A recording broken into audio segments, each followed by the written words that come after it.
Chapter 22 The Smugglers. Dante had not been a day on board before he had a very clear idea of the men with whom his lot had been cast.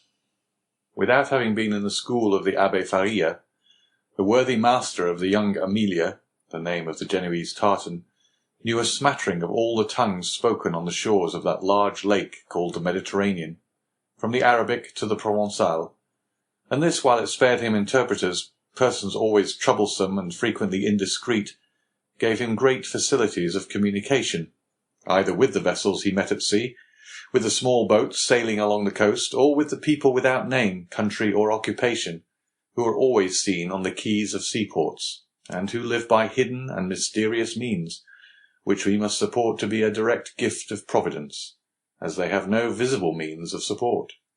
It is fair to assume that Dante was on board a smuggler. At first the captain had received Dante on board with a certain degree of distrust. He was very well known to the customs officers of the coast, and as there was between these worthies and himself a perpetual battle of wits, he had at first thought that Dante might be an emissary of these industrious guardians of rights and duties, who perhaps employed this ingenious means of learning some of the secrets of his trade. But the skilful manner in which Dante had handled the lugger had entirely reassured him, and then, when he saw the light plume of smoke floating above the bastion of the Château d'If, and heard the distant report, he was instantly struck with the idea that he had on board his vessel one whose coming and going, like that of kings, was accompanied with salutes of artillery. This made him less uneasy, it must be owned, than if the newcomer had proved to be a customs officer. But this supposition also disappeared like the first, when he beheld the perfect tranquillity of his recruit.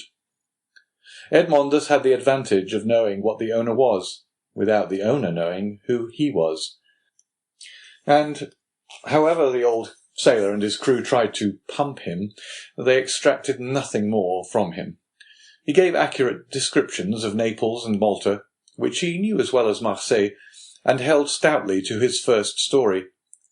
Thus the Genoese, subtle as he was duped by Edmund, in whose favour his mild demeanour, his nautical skill, and his admirable dissimulation pleaded. Moreover, it is possible that the Genoese was one of those shrewd persons who know nothing but what they should know, and believe nothing but what they should believe. In this state of mutual understanding they reached Leghorn. Here Edmond was to undergo another trial. He was to find out whether he could recognize himself, as he had not seen his own face for 14 years. He had preserved a tolerably good remembrance of what the youth had been, and was now to find out what the man had become. His comrades believed that his vow was fulfilled. As he had 20 times touched at Leghorn, he remembered a barber in St. Ferdinand Street. He went there to have his beard and hair cut. The barber gazed in amazement at this man with the long, thick and black hair and beard, which gave his head the appearance of one of Titian's portraits. At this period it is not the fashion to wear so large a beard, and hair so long. Now a barber would only be surprised if a man gifted with such advantages should consent voluntarily to deprive himself of them. The Leghorn barber said nothing, and went to work. When the operation was concluded, and Edmond felt that his chin was completely smooth, and his hair reduced to its usual length, he asked for a hand-glass. He was now, as we have said, 33 years of age, and his 14 years' imprisonment had produced a great transformation in his appearance. Dante had entered the Château d'If with the round, open, smiling face of a young and happy man, with whom the early paths of life have been smooth, and who anticipates a future corresponding with his past. This was now all changed. The oval face was lengthened. His smiling mouth had assumed the firm and marked lines which betoken resolution. His eyebrows were arched beneath a brow furrowed with thought. His eyes were full of melancholy, and from their depths occasionally sparkled gloomy fires of misanthropy and hatred. His complexion, so long kept from the sun, had now that pale colour which produces, when the features are encircled with black hair, the aristocratic beauty of the man of the north. The profound learning he had acquired had besides diffused over his features a refined intellectual expression, and he had also acquired, being naturally of a goodly stature, that vigour which a frame possesses, which has so long concentrated all its force within itself. To the elegance of a nervous and slight form had succeeded the solidity of a rounded and muscular figure. As to his voice, prayers, sobs, and imprecations had changed it so that at times it was of a singularly penetrating sweetness, and at others rough and almost hoarse. Moreover, from being so long in twilight or darkness, his eyes had acquired the faculty of distinguishing objects in the night, common to the hyena and the wolf. Edmond smiled when he beheld himself. It was impossible that his best friend, if indeed he had any friend left, could recognize him. He could not recognize himself. The master of the young Amelia, who was very desirous of retaining amongst his crew a man of Edmond's value, had offered to advance him funds out of his future profits, which Edmond had accepted. His next care on leaving the barber's, who had achieved his first metamorphosis, was to enter a shop and buy a complete sailor suit. A garb, as we all know, very simple and consisting of white trousers, a striped shirt, and a cap. It was in this costume, and bringing back to Jacopo the shirt and trousers he had lent him, that Edmond reappeared before the captain of the lugger, who had made him tell his story over and over again before he could believe him or recognize in the neat and trim sailor the man with thick and matted beard, hair tangled with seaweed, and body soaking in sea brine, whom he had picked up naked and nearly drowned.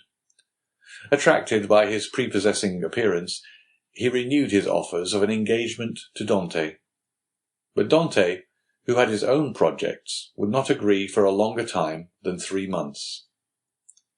The young Amelia had a very active crew, very obedient to their captain, who lost as little time as possible.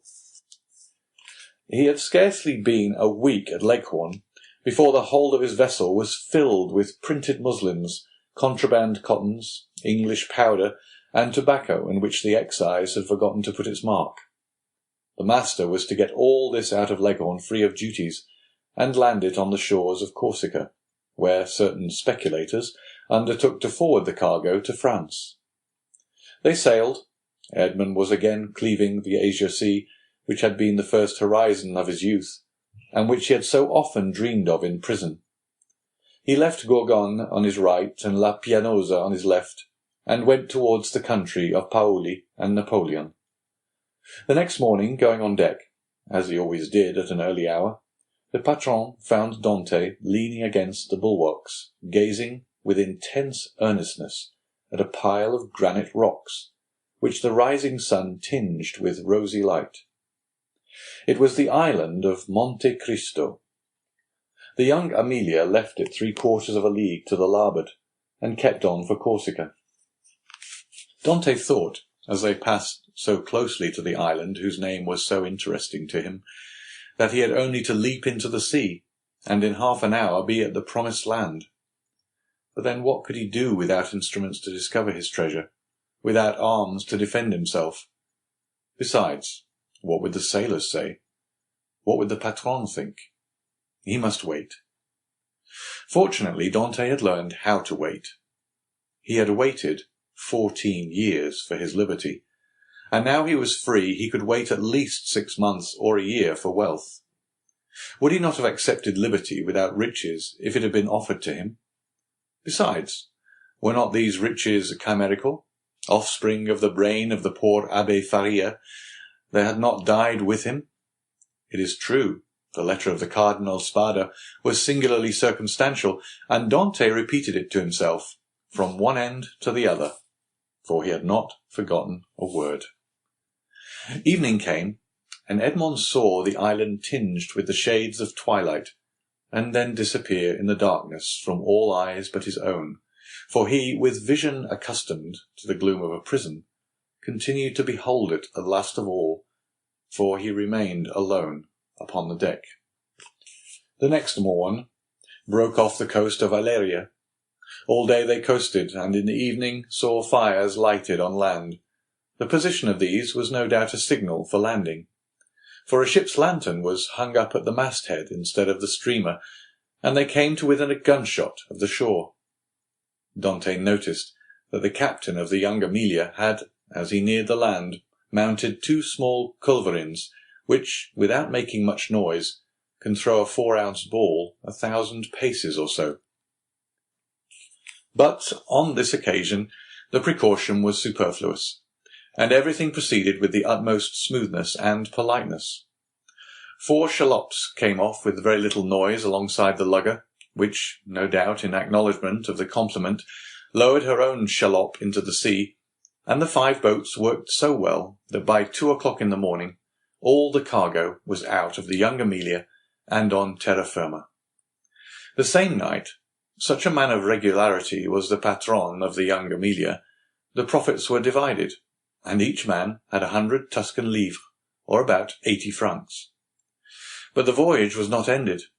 They turned the bowsprit towards Sardinia, where they intended to take in a cargo which was to replace what had been discharged.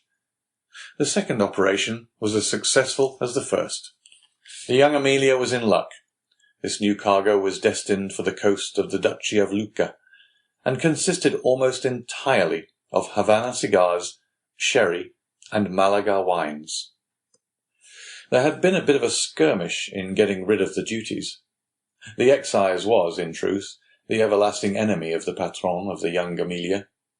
A customs officer was laid low, and 2 sailors wounded. Dante was one of the latter, a ball having touched him in the left shoulder. Dante was almost glad of this affray, and almost pleased at being wounded, for they were rude lessons which taught him with what eye he could view danger, and with what endurance he could bear suffering. He had contemplated danger with a smile, and when wounded had exclaimed with the great philosopher, "Pain, thou art not an evil." He had, moreover, looked upon the customs officer wounded to death, and, whether from heat of blood produced by the encounter, or the chill of human sentiment, this sight had made but slight impression upon him. Dante was on the way he desired to follow, and was moving towards the end he wished to achieve. His heart was in a fair way of petrifying in his bosom. Jacopo, seeing him fall, had believed him killed, and rushing toward him, raised him up, and then attended to him with all the kindness of a devoted comrade. The world was not then so good as Dr. Pangloss believed it, neither was it so wicked as Dante thought it, since this man, who had nothing to expect from his comrade but the inheritance of his share of the prize money, manifested so much sorrow when he saw him fall. Fortunately, as we have said, Edmond was only wounded, and with certain herbs gathered at certain seasons and sold to the smugglers by the old Sardinian women, the wound soon closed. Edmond then resolved to try Jacopo, and offered him in return for his attention a share of his prize money. But Jacopo refused it indignantly. As a result of the sympathetic devotion which Jacopo had from the first bestowed on Edmond, the latter was moved to a certain degree of affection. But this sufficed for Jacopo, who instinctively felt that Edmond had a right to superiority of position, a superiority which Edmond had concealed from all others, and from this time the kindness which Edmond showed him was enough for the brave seaman. Then, in the long days on board ship, when the vessel gliding on with security over the Asia Sea required no care but the hand of the helmsman, thanks to the favourable winds that swelled her sails, Edmond, with a chart in his hand, became the instructor of Jacopo, as the poor Abbé Faria had been his tutor. He pointed out to him the bearings of the coast, explained to him the variations of the compass, and taught him to read in that vast book opened over our heads which they call heaven, and where God writes in azure with letters of diamonds. And when Jacopo inquired of him, "What is the use of teaching all these things to a poor sailor like me?" Edmond replied, "Who knows? You may one day be the captain of a vessel, your fellow countryman Bonaparte become emperor." We had forgotten to say that Jacopo was a Corsican. 2 months and a half elapsed in these trips, and Edmond had become as skilful a coaster as he had been a hardy seaman. He had formed an acquaintance with all the smugglers on the coast, and learned all the Masonic signs by which these half-pirates recognize each other, He had passed and repassed his island of Monte Cristo 20 times, but not once had he found an opportunity of landing there. He then formed a resolution. As soon as his engagement with the patron of the young Amelia ended, he would hire a small vessel on his own account, for in his several voyages he had amassed 100 piastres, and under some pretext land at the island of Monte Cristo. Then he would be free to make his researches, not perhaps entirely at liberty, for he would be doubtless watched by those who accompanied him, but in this world we must risk something. Prison had made Edmond prudent, and he was desirous of running no risk whatever. But in vain did he rack his imagination. Fertile as it was, he could not devise any plan for reaching the island without companionship. Dante was tossed about on these doubts and wishes when the patron, who had great confidence in him, and was very desirous of retaining him in his service, took him by the arm one evening, and led him to a tavern on the Via dell'Olio, where the leading smugglers of Leghorn used to congregate and discuss affairs connected with their trade. Already Dante had visited this maritime bourse 2 or 3 times, and seeing all these hardy free traders, who supplied the whole coast for nearly 200 leagues in extent, he had asked himself, what power might not that man attain who should give the impulse of his will to all these contrary and diverging minds? This time it was a great matter that was under discussion, connected with a vessel laden with Turkey carpets, stuffs of the Levant and Cashmere. It was necessary to find some neutral ground on which an exchange could be made, and then to try and land these goods on the coast of France. If the venture was successful, the profit would be enormous. There would be a gain of 50 or 60 piastres each for the crew. The patron of the young Amelia proposed as a place of landing the island of Monte Cristo, which being completely deserted, and having neither soldiers nor revenue officers, seemed to have been placed in the midst of the ocean since the time of the heathen Olympus by Mercury, the god of merchants and robbers, classes of mankind which we in modern times have separated if not made distinct, but which antiquity appears to have included in the same category. At the mention of Monte Cristo, Dante started with joy. He rose to conceal his emotion, and took a turn around the smoky tavern, where all the languages of the known world were jumbled in a lingua franca. When he again joined the 2 persons who had been discussing the matter, it had been decided that they should touch at Monte Cristo, and set out on the following night. Edmond, being consulted, was of opinion that the island afforded every possible security, and that great enterprises to be well done should be done quickly. Nothing then was altered in the plan, and orders were given to get under way next night, and wind and weather permitting, to make the neutral island by the following day. End of chapter 22.